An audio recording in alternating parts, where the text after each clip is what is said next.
Hey guys, welcome back to another Six Flags Great America construction update where we've got a nice coating of snow and the park is looking beautiful. Starting off as usual, up here near the front of the park, we can see not a whole lot's going on at the front entrance. This makes sense. Snow was pretty hard to work in. Another thing we can spot is the big news, Wrath of Rakshasa.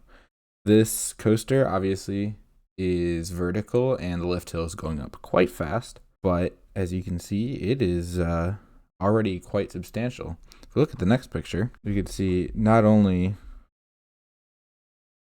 a sweet fog, but also that it is very tall. It's already taller than X-Flight, and it also looks like it may be taller than American Eagle. It'll top out around 180 feet, which is just about as tall as the 175-foot max force. It'll definitely be quite imposing on the skyline. Nothing else really up here near the front of the park. Moving to the side of the park, we can get a better view of the scale of Wrath of Rakshasa. You can see that they've left a very large support just kind of freestanding there. That's going to be one of the thickest supports on the ride. So it's totally fine to just kind of sit there. I'm guessing they also have a couple of temporary wires just to hold it in place.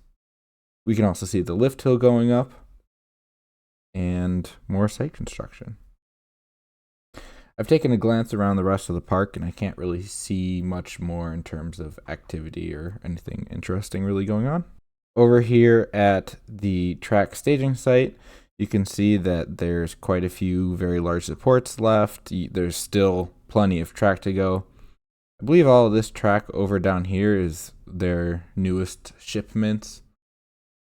But yeah, it's good that they keep receiving track, and it'll be cool to see this fill up and empty out over the next couple of months. I assume they will have to build the bottom of the Immelman first and kind of build that up to meet the highest point of the ride.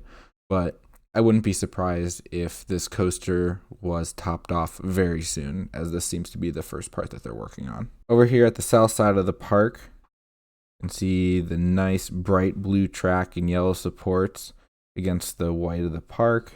Looking very, very nice. We went on a Saturday and it looks like either there's some construction vehicles parked back there or there might have even been people working. We can also see that the final piece of track for the turnaround was put in, so I was wrong from last time, but hey, that's cool. They've also put in another support down here for the finale helix ending. Wrath is actually a really cool ride, I think. It kind of is siblings to both of its neighbors. It's siblings to X-Flight, as they're both wing style B&Ms and the park's two most recent B&Ms, and also Demon with the demonic theme. And yeah, I took a shot down here near the road at roughly 100 feet with the gimbal pointed at 0 degrees. And you could see indeed that Wrath is taller than X-Flight, but not quite as tall as Max Force yet. Overall, yeah, quick off-season update for Wrath of Rakshasa construction. Things seem to be chugging along well despite all of the snow. And hopefully we can see this ride top off soon and continue vertical construction. Thanks for watching, and I'll see you in the next one.